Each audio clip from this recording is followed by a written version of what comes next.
Muy buenas tardes, bienvenidos un día más a Todo es Geopolítica, bienvenidos al programa en el que les contamos, repasamos y analizamos lo que pasa en el tablero geopolítico con un nombre propio, con todo el mundo pendiente de Donald Trump, que ya empieza a amenaza a Europa, también por supuesto a Rusia, habla de sanciones y sobre todo está desatando las alarmas en Europa. Enseguida miramos a esta cuestión, miramos también a la respuesta por parte de Rusia, un Sergei Lavrov que ya advertía en el día de ayer, mientras que hoy Ryabkov dice que ven una ventana de oportunidad para negociar. Dice además que están empezando a mover los procedimientos internos para llevar a cabo un contacto, una llamada entre Putin y Trump. Miraremos también precisamente al hombre que veían hace escasos minutos, miramos a un Pedro Sánchez que estaba hablando ahora de la Tecnocasta, pero que esta mañana habría la opción, la posibilidad de que España envíe tropas a Ucrania. Decía que van a enviar fuerzas de paz para cuando termine este conflicto. Enseguida miramos estas cuestiones, como siempre, lo analizamos con los mejores expertos, pero empezamos ahondando un poco más en la figura de Donald Trump, encantado con su idea de regresar a la Casa Blanca y sobre todo con el poder que le transfiere para acabar con los actores del Estado profundo. Es una de las guerras que tiene encima de la mesa el propio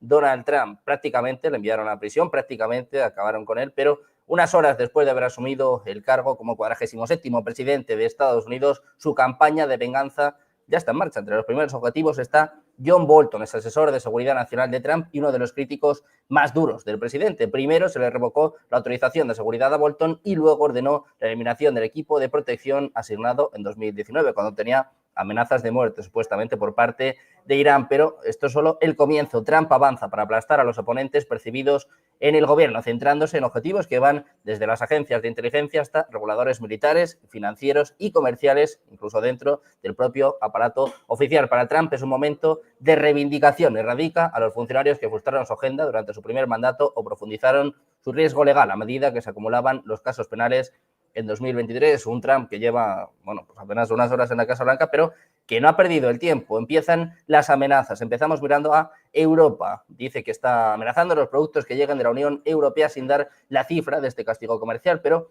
apunta que tienen 350.000 millones de déficit. Dice que la balanza con Europa está muy desequilibrada, que el gasto en defensa sigue siendo insuficiente y que deben pagar mucho más. Dice que si en Europa nos pensamos que Estados Unidos es estúpido, que el objetivo mínimo es el 5%, para que se hagan una idea, ya que hablaba Sánchez hace apenas unos minutos. En España estamos en el 1,2%. El objetivo es llegar al 2% en 2029. Imagínense lo que nos queda para llegar al 5%. Miramos también a la respuesta de Rusia. El viceministro de Asuntos Exteriores ruso, Sergei Ryabkov, ha dicho este miércoles que ven una ventana de oportunidades para forjar acuerdos con Donald Trump. Todo esto a pesar de las amenazas del presidente de Estados Unidos, que ayer decía que quiere hablar rápido con Putin, pero que hay que buscar un acuerdo, un alto el fuego ya. Dice que si no, está sopesando. Dice que posiblemente habrá más sanciones para Rusia. Sobre esto hablaba Sergei Ryabkov, que dice que no se puede decir nada sobre el grado de capacidad de negociación, pero que aún así, comparado con la desesperanza que tenían con Joe Biden, hay una ventana de oportunidad, aunque pequeña, para llegar a acuerdos con Estados Unidos. Enseguida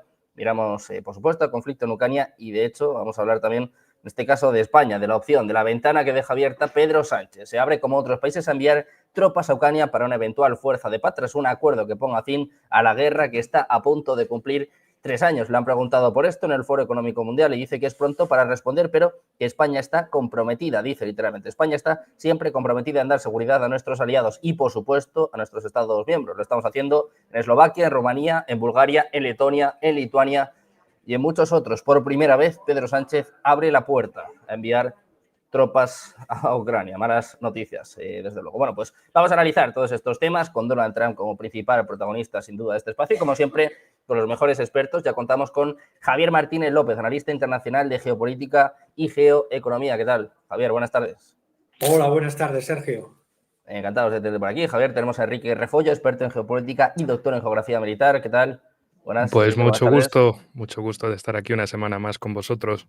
Igualmente, Enrique, encantados. Y por último, presentamos a Paco Arnau, analista internacional de redes y medios. ¿Qué tal, Paco? Buenas tardes. Muy bien, Sergio, buenas tardes.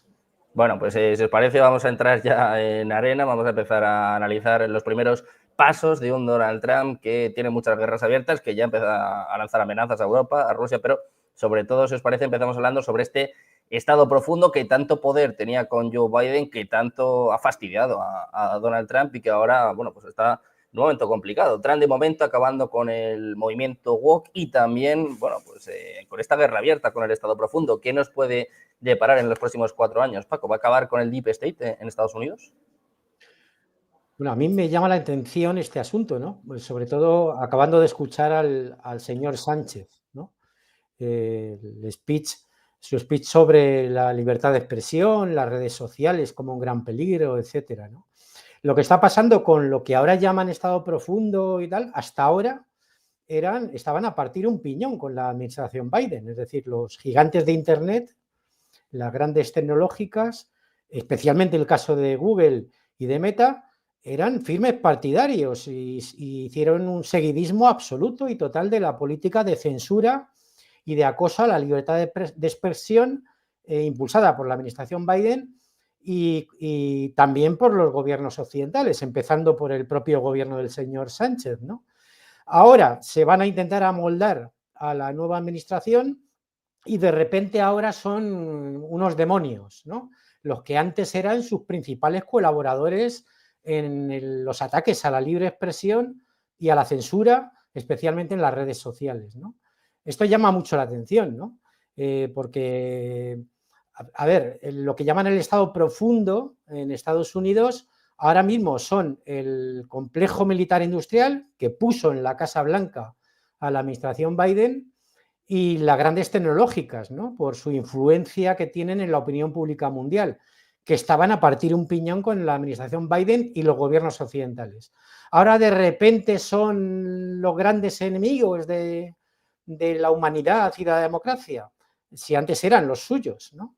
Es decir, yo creo que en el fondo lo que les preocupa de estos anuncios por parte de, en principio, en las primeras órdenes ejecutivas de Trump como presidente en relación con restaurar, eliminar la censura o restaurar la libertad de expresión en las redes sociales, lo que les preocupa es perder esa parcela de control de la opinión pública que hasta ahora tenían los gobiernos occidentales, ¿no? Y bueno, y por otra parte, claro, otra gran, el estado profundo es el complejo militar industrial, que hasta ahora estaba también, era uña y carne, ¿no? Con la administración Biden, ¿no? Es decir, por otra parte, cuando se habla de estado profundo es curioso que no se hable de lo que eran las doctrinas oficiales, ¿no? Porque las doctrinas oficiales hasta ahora, y eso va a cambiar también, por eso están alarmados, por otra parte, son las doctrinas oficiales, ¿no? De lo que era Occidente hasta ahora, ¿no? Como el transgenerismo, la negación de la realidad biológica, etcétera, etcétera, ¿no? Pero bueno, vamos a ver qué ocurre, pero bueno, en cuanto a ese aspecto, las órdenes ejecutivas anunciadas por Trump, relativas, vamos a ver si va a ser verdad o no, a restaurar la libertad de expresión, que es algo justo y necesario, porque habían estado acabando con la libertad de expresión, sobre todo en las redes sociales, pues vamos a ver si eso se consuma, ¿no? De alguna forma. El hecho de que las grandes, los gigantes de Internet, ¿no? Se hayan puesto ahora del lado de la nueva administración, pues es lógico, ¿no? Viven del negocio y quieren tener buenas relaciones con la Casa Blanca, evidentemente. Bueno, pues de momento Donald Trump, que está desatando las alarmas en Occidente, se está viendo en este Foro Económico Mundial de Davos. El presidente español, Pedro Sánchez, es un claro ejemplo de esto. Enrique, te quiero preguntar, bueno, pues por esta guerra de Donald Trump, ya no solo contra el Estado profundo en Estados Unidos, sino contra el movimiento woke, que desgraciadamente también ha llegado a Europa. Y bueno, de momento ya dentro de estas primeras órdenes ejecutivas, está acabando con el movimiento DEI, ¿no? Está acabando pues con la diversidad. De hecho, hay varias destituciones en este sentido. ¿Qué esperas de Donald Trump en esta lucha? Y también si crees que le puede pasar factura. Bueno, en este caso, hoy estaba leyendo el diario Político, que es de los más globalistas y prodemócratas que se puedan encontrar, y hablaban de posibles medidas que pueden tomar los demócratas en diferentes instancias del poder estadounidense para tratar de fastidiar esta época de Trump por esas políticas, precisamente. Pero lo que vamos a ir viendo es que más allá de los políticos que se supone que viven respaldados por esas ideas, el poder duro económico va a estar con Trump, porque van a decir, este es el tipo que nos va a hacer más ricos todavía. Este es el tipo que nos va a abrir mercados.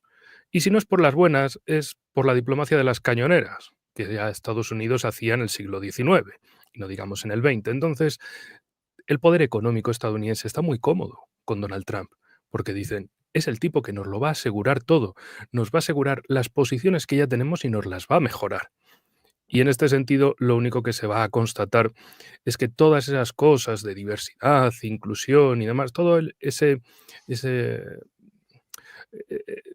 circo woke se va a quedar en el pasado. Era un callejón sin salida y ahora claramente ya es el callejón cerrado, absolutamente cerrado. Para mantener una hegemonía como la estadounidense, lo que se necesitan son tipos fuertes, no tipos blandengues. No se necesita al capitán Safe Space, al capitán espacio seguro. Lo que menos quieren hacer seguro al mundo desde Estados Unidos. Quieren hacerlo suyo y punto. Y para eso todas las medidas orientadas también contra México, de que si los grupos narcos a partir de ahora los van a considerar terroristas. Recordemos que Estados Unidos ya en el pasado reciente de este siglo ha invadido varios países como Irak y Afganistán, especialmente Afganistán, con eso de que son terroristas y mataban americanos, americanos entendiendo como estadounidenses. Así que, ojo, cuidado con ese tipo de medidas. Evidentemente, en el Pentágono dan palmas con las orejas, dicen, ya era hora de que alguien nos quitase encima este muerto woke, porque lo que se necesita para mantener un imperio como el estadounidense es fuerza, fuerza bruta, por un lado, y por el otro es adquisición de mercados. De ahí la cuestión de Groenlandia, Canadá, Canal de Panamá, etc.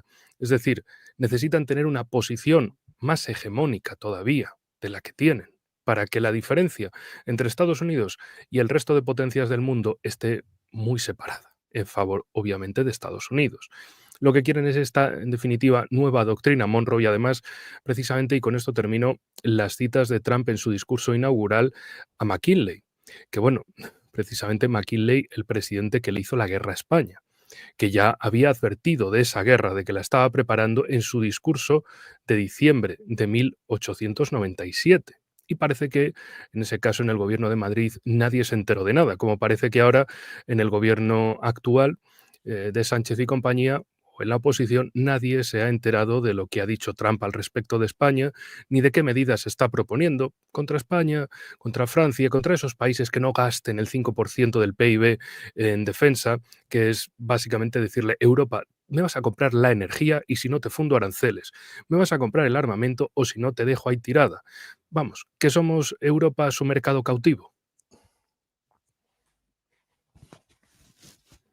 El mercado cautivo de Estados Unidos, pendiente de, por supuesto, de Donald Trump. Enseguida analizamos estas últimas amenazas, pero antes, Javier, quiero saber también tu opinión sobre este Deep State, este estado profundo que le ha traído muchos problemas a Donald Trump, sobre todo mientras estaba fuera del cargo, ¿no? Con todos estos juicios, también incluso con los intentos de asesinato y que, bueno, pues ahora también tienen que enfrentar las consecuencias. ¿Qué esperas de Donald Trump en este sentido? Sergio, en cuanto al Deep State del complejo militar industrial, ya es hora de que se le haga frente en Estados Unidos como en cualquier otra nación donde exista un complejo militar industrial que quiere superponerse al poder del Estado. Ya desde la época de Dwight Eisenhower, en su discurso de despedida, en su speech de despedida, ya denunció la existencia de este complejo militar industrial y entonces en los 60 del siglo pasado no eran ni por asomo tan grandes y tan poderosos como lo son ahora. También el caso de John Fitzgerald Kennedy, que se opuso a decisiones de este complejo militar industrial y vemos cómo terminó. Esto me parece que es momento ya de que se plantee que el Estado, la fuerza política, no tiene que tener un contraestado o un Estado paralelo. Cuando otra cosa es cómo Trump planea consolidar el control de gobierno desmantelando el Estado profundo, porque se está hablando de que despojará a unos 50.000 empleados federales de carrera de sus protecciones laborales. A ver, el funcionario hasta ahora o el funcionariado se ha vivido siempre como un trabajador privilegiado. Cuando se creó, al menos en Europa, la función pública era para tener un trabajador dentro de las administraciones públicas no politizados, es decir, que independientemente de quién gobernase, hiciesen su labor funcionarial apolítica. Como eso es un mito, tanto en Europa como en Estados Unidos, pues la realidad es que vemos que Marco Rubio, como secretario de Estado, lo que va a intentar hacer es revivir la orden ejecutiva del 2020 con la eliminación de las protecciones laborales para ciertos funcionarios públicos. Es lo que se llama el anexo F, que podrá despedir si lo lleva a buen puerto, de 2 millones de trabajadores funcionarios de carrera en Estados Unidos, podrá despedir hasta 50.000. Porque, repito, los funcionarios, y aquí en España, pueden ser de carrera o también designados políticamente a dedo, como quiere hacer el presidente Sánchez, con puestos dentro de servicios exteriores. La mayoría de los funcionarios de carrera del servicio exterior continúan en sus puestos en Estados Unidos de una administración presidencial a otra, y por motivos políticos ellos sí pueden pedir o presentar su renuncia. Lo que ha hecho Trump es que, lo que yo he oído, que al menos a 3 funcionarios de carrera, Derek Hogan, Marcia Bernicat y Alaina Teplich, uno de ellos, Marcia Bernicat, es el director del Servicio Exterior de Estados Unidos y director de talento global, es decir, quien hace el reclutamiento, la asignación de personal, el desarrollo de personal, les ha invitado a que renuncien a sus puestos. Va a ser una lucha porque hay una estructura legal en cuanto al funcionario de carrera y en cuanto a buscar la realidad que tiene que tener todo gobierno, buscar un equipo comprometido y centrado en los mismos objetivos. Es decir, cómo castigar a estos funcionarios,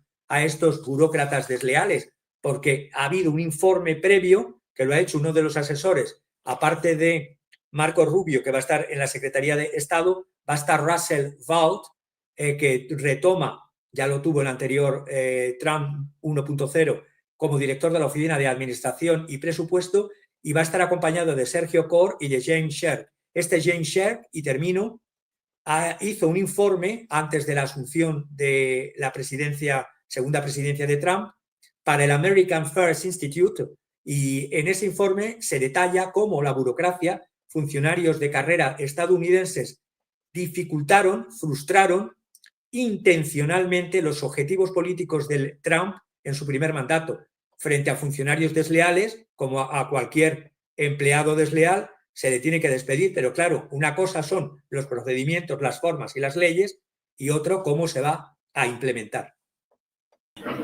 Bueno, pues ya veremos cómo se implementa, cómo se libra esta batalla con el Estado profundo, pero hablando de batallas, Donald Trump no ha perdido el tiempo, lleva poco más de 24 horas en el cargo y ya empiezan las primeras amenazas a Europa. Enseguida miramos a Rusia, también a estas amenazas de sanciones, pero Europa es la que se queda en una posición, desde luego, más debilitada. Ya lo estaba de por sí, pero la llegada de Trump, bueno, pues nos hundió un poquito más en este pozo. Hemos visto declaraciones hoy por parte de Scholz y de Macron, hemos visto a Kaja Kallas, a von der Leyen, todos intentando mostrar, bueno, pues un poco de fortaleza, un poco de dureza, pero la realidad, bueno, pues al final es la que es. Te quiero preguntar por esto, Paco, las amenazas de Trump a Europa, habla de aranceles, habla de que, bueno, la balanza no está equilibrada y, bueno, pues ya no vamos a hablar de España, ¿no?, que dice que incluso si somos de los BRICS, pero está claro que Europa está en una posición muy complicada y con Trump ahora más.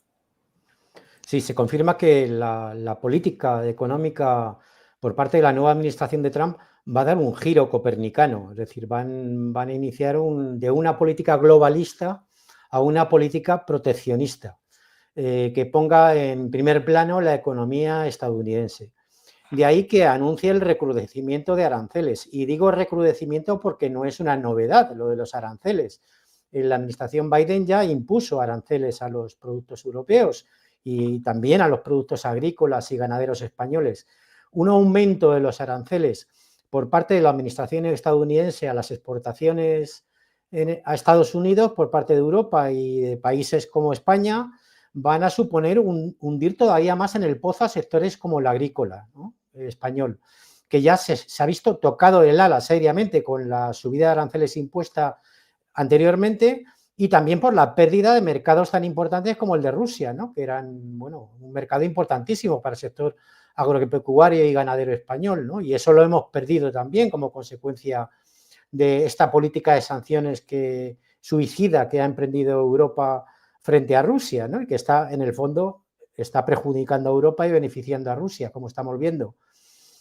Por otra parte, Trump se va a plantear también dar un giro a la que llaman la política verde, ¿no?, entre comillas, ¿no?, la mal llamada política verde, que se convirtió más bien en una burbuja especulativa en Occidente, ¿no? Y en ese sentido va a intentar recuperar posiciones en la batalla por la producción automovilística, por ejemplo, ¿no? Estados Unidos era el gran productor mundial de automóviles y se ha visto relegado por China y otros países a un cuarto, a un quinto lugar, ¿no? Esto tiene mucho que ver también con lo que está pasando en Europa, ¿no? Y las grandes empresas automovilísticas que no paran de asumir pérdidas, ¿no? Como consecuencia de la electrificación. Y una de las órdenes ejecutivas que ha planteado Trump en su primer día de mandato ha sido recuperar, digamos, quitar todas las limitaciones a la venta de coches de combustión interna, ¿no? Para reactivar el sector automovilístico estadounidense y la posibilidad de que la gente se pueda comprar un coche, ¿no? Porque al final esta política de electrificación, tanto en Europa como en Estados Unidos, lo que ha implicado es que la mayoría de la sociedad ya ahora mismo no pueda comprarse un coche, ¿no? No puede acceder a tener un vehículo propio, ¿no? En fin, vamos a ver lo que pasa realmente después de todos estos anuncios, pero es evidente que va a haber un giro absoluto, ¿no? en la política económica, como lo va a haber también en los aspectos ideológicos, ¿no?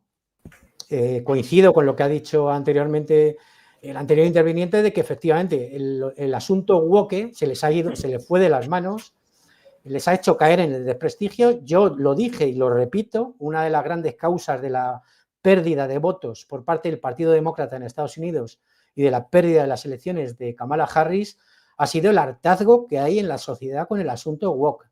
El transgenerismo, las ideologías oficiales que niegan la evidencia científica y que suponen un ataque a sectores tan desamparados como la infancia, por ejemplo, ¿no?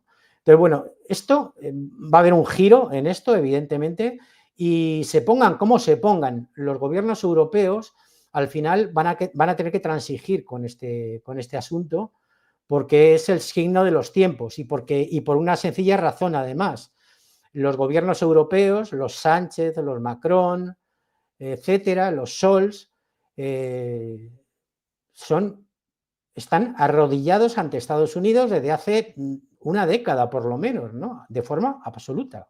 Y ahora no están en disposición de plantear una alternativa a lo que plantee Washington. Es decir, no están en capacidad de hacerlo, por mucho que diga Sánchez o diga Scholz o diga la señora von der Leyen, ¿no? Y bueno, Sánchez, cuando habla de enviar una fuerza de paz a Ucrania, bueno, yo me atrevo a decir que Sánchez es un bocazas, porque Sánchez hará con respecto a Ucrania lo que le ordene Washington, como ha hecho hasta ahora, ¿no? Es decir, no hay ningún tipo de soberanía nacional. Han jugado a que los gobiernos europeos han jugado a eliminar todo resquicio de soberanía nacional en aras de los intereses de Estados Unidos y ahora no están en disposición de plantear políticas alternativas a la nueva administración estadounidense. Pues precisamente sobre esta cuestión te quiero preguntar también, Enrique, sobre las amenazas a Europa, la posición en la que se queda, pues como bien está diciendo ahora Paco, ¿no? Con Sánchez, con Macron, con Scholz, que de por sí están debilitados y que ahora encima tienen que intentar sacar pecho con un Donald Trump que, bueno, no va a dudar ni un solo segundo. Claro, porque efectivamente lo que necesita es que de repente que tenga un subidón en la economía muy rápido y muy grande. De ahí la cuestión de, ¿y si nos anexionamos territorios? Así de repente vamos a tener recursos naturales. Con todas estas cuestiones que han estado hablando hoy mismo, eso del proyecto Stargate, el desarrollo de la inteligencia artificial, bueno, todo esto lo que necesita son muchos recursos energéticos. De ahí lo que había dicho Trump ayer de estamos en emergencia energética. Lo de climático, eso ya lo dejó para la parte progre de Occidente. Él se refiere a, estamos en una emergencia energética. ¿Por qué? Porque el desarrollo de esta alta tecnología necesita mucha energía. De ahí que también en Estados Unidos se esté trasladando de California a Texas. El estado, vamos, además de grande y seguro, un estado que produce su propia energía por la extracción de petróleo y gas que tiene en un estado de Estados Unidos que es más grande incluso que España misma, para que nos hagamos una idea de lo que estamos hablando de magnitudes.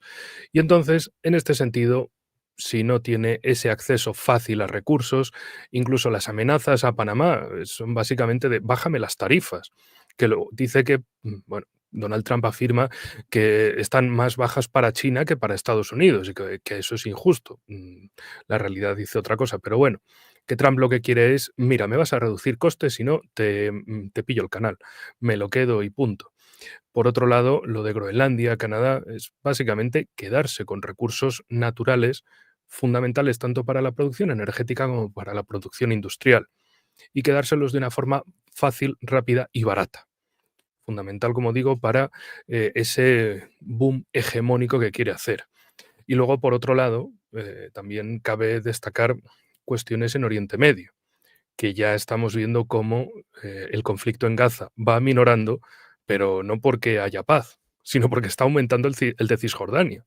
Es decir, con fuerzas israelíes metiéndose en Jenin, en el norte de Cisjordania, y ya produciendo lo mismo, ya los primeros 10 muertos. Y empezará a operar en el norte de la franja, perdón, en el norte de Cisjordania, dejar un poco la franja por ahora, que se vayan implementando, sobre todo que vuelvan todos los secuestrados por Hamas, que eso es lo que a Netanyahu le importaba más que nada, no por humanidad, sino simplemente por no tener protestas todo el tiempo en Tel Aviv.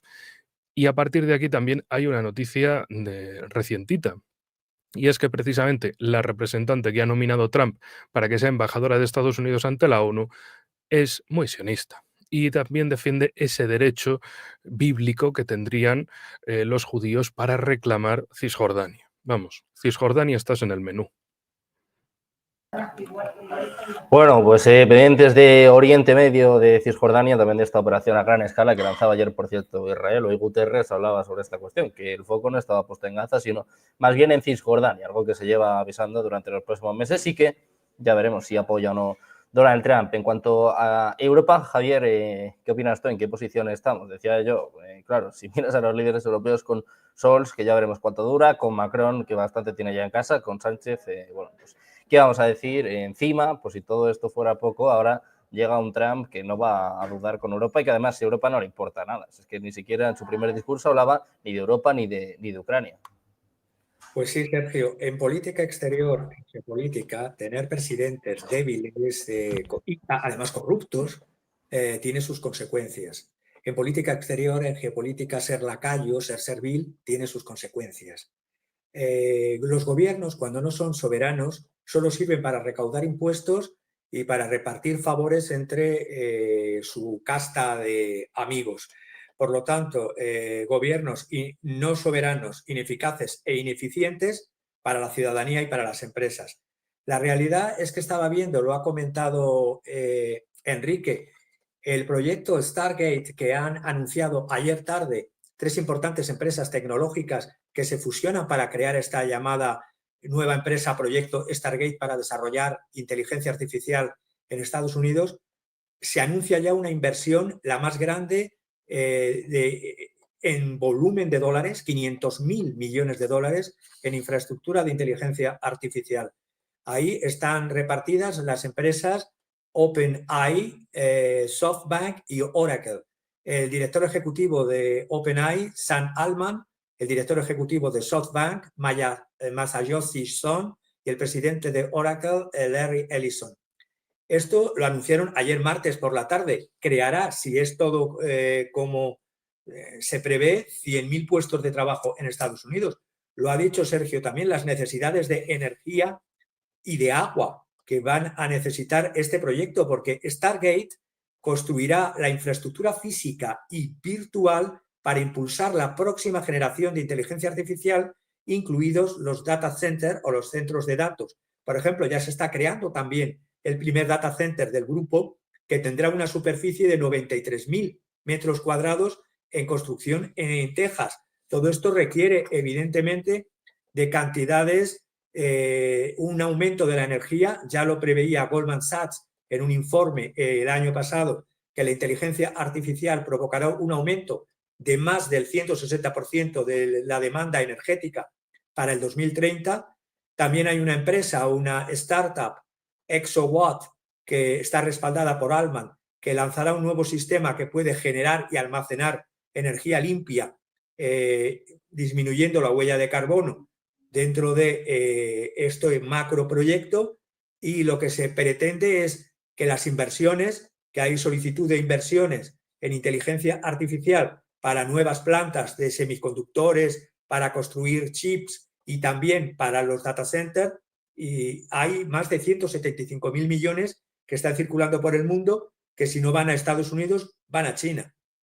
Por lo tanto, yo veo que si todo es así, y teniendo en cuenta que, como ha dicho también otro de, no sé si ha sido Sergio o si ha sido Paco, que el poder económico actualmente en Estados Unidos está por Trump, pues lógicamente con la política impositiva regresiva, pero política impositiva de reducción de impuestos, renta, hasta hacerlo casi desaparecer, y sucesiones, bajarlo, no sé si con las tasas va a ser suficiente para equilibrar el presupuesto federal. También habrá que recortar en el presupuesto federal tanto en número de personas como en proyectos. Esto es la etapa Trump, que no sé hasta qué punto va a poder compaginar dos estructuras que tiene Trump 2.0. Una, por así decirlo, el MAGA o los seguidores tradicionales de MAGA, que es un populismo que necesita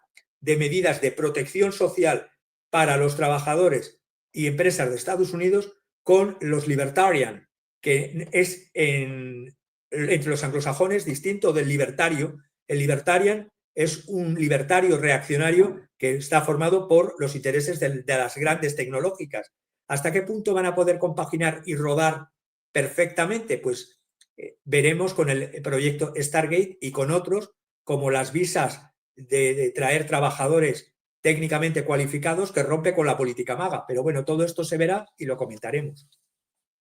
Bueno, pues desde luego que vamos a hablar largo y tendido sobre Donald Trump, sobre lo que refiere a política interna, política interior y también lo que refiere a política exterior. Si os parece, vamos a mirar precisamente sus últimas declaraciones sobre el conflicto en Ucrania. En las últimas horas estaba siendo más duro que nunca. Decía, bueno, pues que Putin estaba destruyendo Rusia, eso lo decía ayer, y hoy, esta madrugada, ha amenazado con sanciones. Dice que Zelensky quiere un acuerdo y está presionando a Putin. Paco, no sé si esta es la mejor forma de negociar con un ruso, ¿no? Y en este caso, con Vladimir Putin. De momento a Trump ya se le ha caducado el tiempo. Ya las 24 horas que dijo han pasado y no ha cumplido su promesa. Yo creo que la administración Trump ahora mismo está, no ahora mismo, desde la campaña electoral sabe y es consciente de que Estados Unidos y la OTAN pierden la guerra en Ucrania y de que Ucrania ya es un lastre para Estados Unidos. Entonces van a intentar a toda costa que haya algún tipo de acuerdo lo más beneficioso posible para la OTAN y para los intereses de Estados Unidos y en el plazo más breve posible. Lo que pasa es que, claro, esto entra en contradicción con que a Rusia ahora mismo, que está ganando, no le interesa negociar ahora mismo sobre la base del status quo actual. Quieren avanzar aún más en sus posiciones y seguir liberando territorios del Donbass y de la parte sur y sureste de Ucrania, ¿no? Para ir a una mesa de negociación desde una posición más aún de fuerza de la que ya tienen, ¿no? Y por otra parte, en las órdenes ejecutivas de Trump, una de las, que más bien era una declaración de intenciones, se hablaba de que el ejército se iba a centrar más a partir de ahora en la defensa nacional. Y que los conflictos internacionales habría que evitarlos y promover la paz.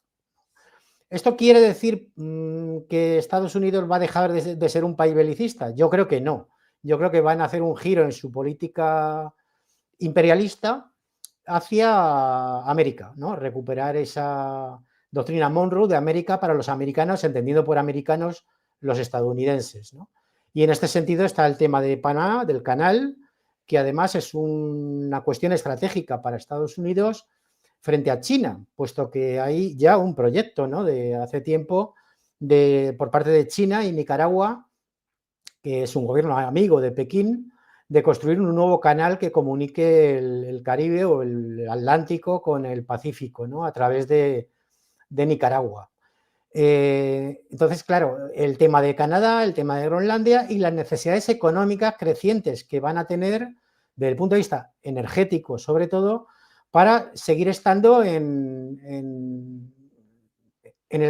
pues poder seguir compitiendo con China, ¿no? Porque, claro, ahora Estados Unidos yo creo que son conscientes de que estaban perdiendo la partida del comercio internacional y de la economía global con China, ¿no? China ya se ha despegado en Producto Interior Bruto con paridad de poder adquisitivo, ya está muy por encima de Estados Unidos. Rusia se ha situado como cuarta potencia en esos en el Producto Interior Bruto con poder paritario adquisitivo y ha desbancado, ¿no?, a Inglaterra, a Gran Bretaña, a Francia, a Japón, a Alemania, etcétera, ¿no? Italia ya ni aparece en los primeros puestos, es decir, el llamado G7, bueno, pues está ya en puestos de cola, ¿no?, frente a lo que significan Rusia, China o países emergentes como la India, ¿no?, y el conjunto de los BRICS. Y sobre esto de los BRICS yo quiero decir una cosa, además, Trump era plenamente consciente, sabe muy bien que España no es miembro de los BRICS. Lo que hizo Trump fue una especie de puntada hacia el gobierno español, que si no siguen sus directrices en cuanto a aumentar el gasto militar, pues lo va a considerar como un país adversario, como un país BRICS, ¿no? Aparte de que Trump sabe perfectamente que el gobierno español, como ha hecho ya por otra parte, iba a rendir pleitesía y se iba a arrodillar nuevamente, una vez más, frente a Washington, ¿no?, en este aspecto, ¿no? Y ya se han rasgado las vestiduras, ¿no?, diciendo que España es un socio y aliado de Estados Unidos y tal. Bueno, en fin, hay un principio básico en política internacional. Si te pasas la vida arrodillado, no puedes pretender que te respeten, ¿no? Y es el problema que tiene ahora mismo el gobierno español, ¿no? Y además con conflictos latentes como el de Marruecos y el Sáhara, ¿no?, que en un momento dado Estados Unidos no duraría en ponerse, yo lo tengo clarísimo, del lado de Marruecos, no del lado de España, ¿no? Si hay un conflicto entre España y Marruecos, por ejemplo, ¿no?, que es ahora mismo, por otra parte, nuestro principal adversario estratégico, Marruecos, no es Rusia, ¿no? Y bueno, tenemos un gobierno que se empeña en trasladar la política exterior a miles de kilómetros hacia el este de Europa, cuando ahí no tenemos nada que rascar y cuando además, como he dicho al principio, Estados Unidos va a dar un giro también en este asunto, ¿no? Quiere cerrar el conflicto ucraniano para centrarse más en América, en el conjunto del continente americano y Oriente Medio y para intentar hacer frente al auge de China como superpotencia económica, ¿no? Desde luego lo que nos faltaba en España ya eran aranceles del 100%. Hombre, igual meternos en los BRICS como estamos no nos viene mal, pero ser un enemigo de Estados Unidos, después de, como bien decís, se está rindiendo pleitesía muchos años, pues no sé si va a ser la mejor solución con Sánchez, que ya tiene bastante también con lo suyo. Enrique, te quiero preguntar por esto, ¿no? Por el conflicto en Ucrania, por un Donald Trump al que ya se le ha terminado de plazo y que ahora empieza a presionar a Vladimir Putin. Hoy hablaba en este sentido Sergei Ryabkov, el viceministro de Asuntos Exteriores, que decía que los procedimientos internos para llevar a cabo este primer contacto, esta primera llamada telefónica, ya se están desarrollando. ¿Eres optimista en cuanto a que se pueda alcanzar un acuerdo este año? Ya no vamos a decir ni 10 días ni 6 meses. ¿En este 2025 se podría alcanzar un acuerdo con Donald Trump? Pues eso hay que verlo. La verdad que a esa futurología no me atrevo, no me arriesgo a tanto, pero sí las tendencias que va mostrando Trump a partir de ahora. Y es esa mención de, oigan, que Estados Unidos ha puesto 200.000 millones de dólares en esto por culpa de la administración Biden. La Unión Europea debería estar pagando mucho más. Y que todo es que la Unión Europea pague esto, que los países europeos pongan el 5% del PIB en gasto militar. Gasto para Estados Unidos, evidentemente. No lo dice en vano. La guerra en Ucrania no le importa, porque además dijo que a la Unión Europea es quien debería importarle. Decía literalmente, ahora les afecta a ellos, nosotros tenemos un océano de por medio, ¿no? La Unión Europea debería igualarnos en ese tema del gasto en defensa. También se preguntaba, ¿y qué somos? ¿Estúpidos? Supongo que la respuesta es sí, porque ellos lo deben pensar así. O sea, básicamente, bueno, por un lado también dijo de Rusia que se habían perdido 1 millón de soldados, etcétera, como que pues, eso es todo una masacre de guerra, es una pérdida de gente, también por el lado ucraniano, pero sobre todo él se centra casi como el gran agente inmobiliario o de la geopolítica inmobiliaria mundial de, mira, aquí me venden, aquí no, esto no sale bien. Así que empiecen a comprar armamento, empiecen a comprar mi energía. Y si no, lo van a pasar mal en Europa. Y además, es que si ustedes en Europa no hacen esto, la guerra está igual en su patio, no en el mío. Así básicamente es lo que nos ha dicho Trump. Es una guerra que no le importa en absoluto y además está el precedente, precisamente que al inicio de Joe Biden, en agosto del 21, salió sin ningún problema de Afganistán, después de 20 años de ocupación, para cambiar a los talibanes por los talibanes, el grandísimo éxito con el que comenzó el primer año de Biden. Y en este sentido, tanto en aquel momento dejó tirados a sus colaboradores locales, afganos como occidentales, en Afganistán, Joe Biden en ese lado, y en este básicamente Trump está prometiendo una colgada similar. Oigan, ustedes pagan o yo paso, básicamente. Esto es una cosa que a mí me da lo mismo.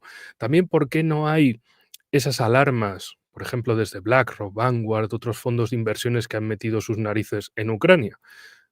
Por Groenlandia.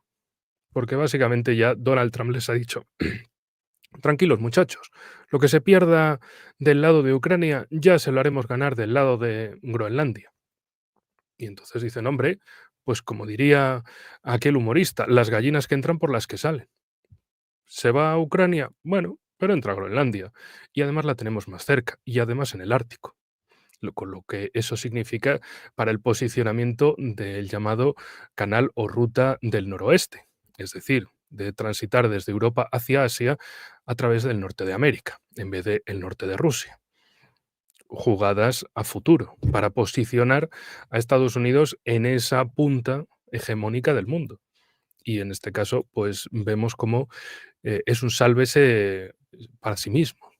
Lo de Occidente, nunca ha existido Occidente, ha existido siempre la hegemonía estadounidense y punto, y el resto son sus marionetas, son sus títeres, son sus activos que no solo confiscar los bienes rusos o confiscar o amenazar con confiscar los bienes de otros países, sean más grandes o más pequeños, sino que no existe ningún Occidente, es Estados Unidos y punto. Y Trump lo ha demostrado. También porque eso, una hegemonía como la estadounidense no se mantiene con blandengues, se mantiene con tipos fuertes y metiendo estos sablazos al mundo. Pero claro, prometer que va a sancionar a los países que abandonen el dólar, por ejemplo, con esto termino, se quejaba de Brasil y China, decía, es que ahora han firmado un acuerdo y quieren utilizar sus monedas, precisamente Marco Rubio, ese, entre comillas, el factor latino colaboracionista que podríamos denominar, porque sí, se supone que es cubano, pero es, vamos, tan radical como el resto de miembros del gabinete de Trump. Oigan, ¿cómo que Brasil y China van a comerciar en sus monedas? ¿Pero cómo se atreven a eso? Claro, en Estados Unidos, y para su sector concreto, pues suena, es miel en sus oídos, es una cosa que digo, qué bien, qué buen tacto. Pero para el resto de países del mundo, especialmente para los del sur global, es en Estados Unidos están locos y cada receta que traen es más loca que la anterior. Los de antes eran hegemonía del palo con un lacito rosa y este es directamente un palo envuelto en alambre de espinos. Aquí ni lacitos ni nada, aquí todo muy directo. Pero la cuestión es que otros países también van a decir, pues la oferta de Estados Unidos es el palo o el palazo. En el caso de China no utilizan eso. En el caso del marco BRICS tampoco. Son todo lo contrario. Son de ustedes, trato respetuoso, trato inclusivo, beneficios mutuos, y el formato estadounidense es si es que le robo hasta los de Occidente. ¿Cómo confiar en Estados Unidos? ¿Cómo va a reaccionar el resto del mundo, en particular los países del llamado sur global, ante esas acciones de Trump? Precisamente alejándose más de eso, diciendo esto es un bombazo absoluto. Es de Estados Unidos, dice, me voy a agarrar como si fuera un dragón apareciendo en medio de la nada, diciendo, me quedo con todo el tesoro y punto. Y para mí, y a lo que parecían sus amigos, pues ya no lo son. Son obligatoriamente sus mercados cautivos, como en el caso de Europa, de cómprame, cómprame, cómprame o te reviento aranceles. Europa está sola, básicamente en este contexto. Bueno, pues desde luego que Europa se queda sola, se está demostrando en Ucrania que, bueno, pues también están bastante preocupados, no hay más que ver a un Volodymyr Zelensky, que por cierto, ayer también hablaba en Davos diciendo que Putin quiere que reduzca hasta 5 veces su ejército y hablando de hasta 200.000 tropas europeas que deberían desplazarse a Ucrania. Javier, te quiero preguntar por esta cuestión. ¿En qué punto está la guerra de Ucrania cuando seguimos viendo avances, por cierto, en el Donetsk, las tropas rusas cada vez más cerca de Kupiansk, de Prokrovsk, mientras Donald Trump intenta presionar también un poco por lo que decía antes Paco, ¿no? Porque a Estados Unidos le interesa un acuerdo lo más rápido posible. La cuestión ahora es si a Rusia también le interesa esto. Es que, Sergio, la suspensión de 90 días de ayuda exterior que ha hecho Trump ha hecho que, aparte de no ser invitado Zelensky a la toma de posesión de Trump, esta medida de suspensión de 90 días de ayuda exterior le ha hecho que coja el helicóptero para ir a Davos urgentemente y a reunirse con su esposa, que por cierto estaba en la estación de esquí de Davos. Entonces, la realidad es que, a ver, los hechos son los hechos y la realidad es la realidad, por más que la queramos pintar de rosa. El control ruso del 20% del territorio ucraniano no solo es un hecho, sino es que se quiere que devenga, así lo ha hecho saber el ministro de Asuntos Exteriores de Rusia, Sergei Ryabkov. Quiere que las dos condiciones sine qua non de cualquier conversación son el reconocimiento de ese derecho uti possidetis, es decir, del control de lo poseído por parte de Rusia hasta el momento el 20% del territorio ucraniano, y si sigue la guerra y si sigue el avance ruso será de más, y por parte de lo que motivó desde el 2014 el tema de la intervención rusa, es decir, que Ucrania permaneciese neutral, no que fuese una lanza de la OTAN dirigida contra San Petersburgo y contra Moscú. Para reunirse Rusia y Estados Unidos, lo primero hay que entender cuál va a ser el planteamiento de la reunión, cuáles van a ser los temas y con quién se van a tratar esos temas. Y por parte de Ryabkov ha demandado eso, y además de cuál es la mejor manera de construir relaciones con Washington duraderas, porque que se olvide en la geopolítica actual el intento que ya lo hizo en campaña Trump de decir que desacoplaría Moscú de Pekín. Esto pasó en la época de Nixon y en la época de Kissinger. En la realidad, el desacoplamiento Pekín-Moscú no se va a producir. Y no soy futurólogo, soy realista en política y en geopolítica. Y en cuanto al sur global, pues viendo lo que hace Estados Unidos con sus aliados y con sus vecinos y viendo las amenazas continuas, pues lógicamente no creo que le sea más fácil a la administración Trump 2.0 de ahora someter al sur global. No lo va a tener tan fácil. Y como ha dicho mi anterior contertulio, la realidad es que la geoeconomía ya no es exactamente lo que era con el Trump 1.0. En PIB PPA, es decir, Producto Interior Bruto PPA, como ha señalado Paco, muy bien señalado, la primera en esa medición de PIB por ciudadano, PPA, el primer puesto ya lo tiene China y el cuarto Rusia. Por lo tanto, el debilitamiento del G7 frente a los BRICS es algo que va a continuar. Por lo tanto, en cuanto a la pregunta y finalizando, las negociaciones con Rusia, ¿para cuándo? Pues evidentemente ni para las primeras horas, ni para las 24 horas, ni para los primeros meses. No sé cuánto va a durar, pero cuanto más dure el empecinamiento de no reconocer la realidad de los hechos, es peor para ese constructo perverso llamado Occidente, que no deja de ser, como lo ha dicho el otro contertulio, una creación de Estados Unidos para favor de Estados Unidos. Y termino también diciendo, muy bien apuntado por parte de Enrique, si al fin y al cabo las cartas están echadas ya, Ucrania se quedará en lo que se quede, porque ya está vislumbrándose cada día más avanzado el tema de Groenlandia. Es decir, lo que entra por lo que sale. Bueno, pues precisamente, ya que estamos hablando de Donald Trump y de la guerra en Ucrania, vamos a mirar a una última hora, en este caso con el tuit del presidente de Estados Unidos. Donald Trump dice literalmente: no busco lastimar a Rusia, amo al pueblo ruso y siempre tuve una muy buena relación con el presidente Putin, y esto a pesar del engaño de la izquierda radical. Dice, nunca debemos olvidarnos que Rusia nos ayudó a ganar la Segunda Guerra Mundial, perdiendo casi 60 millones de vidas en el proceso. Dicho todo esto, voy a hacerle a Rusia, cuya economía está fallando, dice Trump, y al presidente Putin, un gran favor. Lleguen a un acuerdo ahora y detengan esta guerra ridícula. Solo va a empeorar si no hacemos un trato y pronto no tenga otra opción que imponer altos niveles de impuestos, aranceles y sanciones a todo lo que Rusia venda a los Estados Unidos y a varios otros países participantes. Terminemos esta guerra que nunca habría comenzado. Si yo fuera presidente, podemos hacerlo de la manera fácil o de la manera difícil. Ojo con esto, dice, y de la manera fácil siempre es mejor. Es hora de hacer un trato. No se deben perder más vidas. Antes de terminar, Paco, ¿qué opinas de este mensaje de Donald Trump? Subiendo el tono y también la presión contra Putin.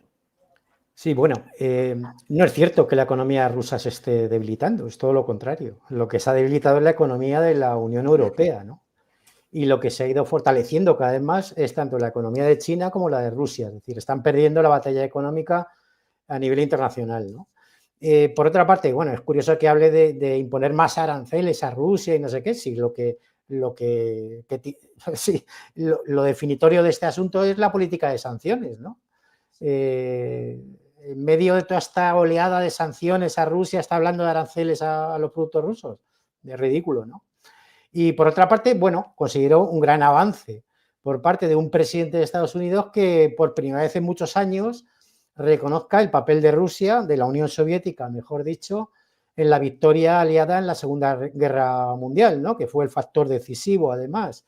También porque estamos viviendo tiempos en los que existen paradojas tan sangrantes como el hecho de que para los próximos actividades de conmemoración de la liberación de Auschwitz no van a ser invitados los que liberaron Auschwitz, ¿no? Entonces, bueno, este tipo de declaraciones pues sí suponen, bueno, por contraste, un gran avance en lo que se refiere al revisionismo histórico por parte de las anteriores administraciones, especialmente la administración Biden, ¿no? Que bueno, presentaba a Rusia poco más que como un adversario, más que como un aliado, que es lo que fue en la Segunda Guerra Mundial, y además quien realmente llegó a Berlín y derrotó a los nazis, ¿no?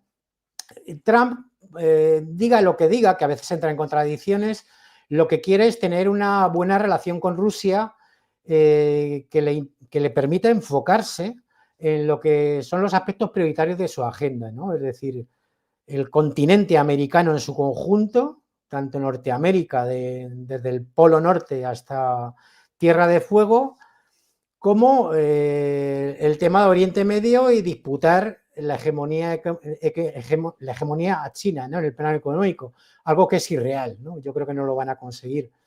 El tema de Rusia no va a negociar con Estados Unidos el tema de Ucrania exclusivamente. Rusia se va a sentar en una mesa de negociación sobre la base de que se negocie también una arquitectura de seguridad europea. Rusia no está dispuesta a seguir siendo engañada en las mesas de negociación mientras la OTAN sigue avanzando hacia el este y colocando fuerzas y misiles ofensivos a cada vez menos kilómetros de Moscú, ¿no? Entonces, Rusia no se va a sentar tampoco a hablar solo sobre Ucrania, se va a sentar a hablar en la medida de que se hable de una arquitectura de seguridad europea, porque es lo que les interesa desde el punto de vista de su soberanía nacional y sus intereses geoestratégicos. Y como país soberano que es Rusia, pues está en su perfecto derecho a plantear este tipo de negociaciones en función de sus intereses soberanos, ¿no? Suena penoso decir esto de España, ¿no? Porque no estamos en un país soberano, ¿no? Pero Rusia sí lo es. Bueno, pues muy pendientes de lo que suceda en este conflicto en Ucrania, con estas amenazas de Donald Trump, que sube el tono, se le acaba el tiempo, ya decía hace días, 6 meses, ya veremos si en este 2025 consigue poner fin al conflicto en Ucrania. Lo que sí que termina por hoy es todo es geopolítica, así que muchas gracias, Paco, Javier, Enrique, un placer teneros por aquí como siempre, muchas gracias. Un gusto y hasta la próxima. Igualmente, nosotros que hacemos una pequeña pausa, pero seguimos con la mejor programación, mirando a Davos, pendientes también de las últimas horas. Enseguida volvemos en Negocios Televisión. People who come out of it do not take the same concept of risk as Americans do. If you start a company in Europe and you fail, it's a black mark on you forever.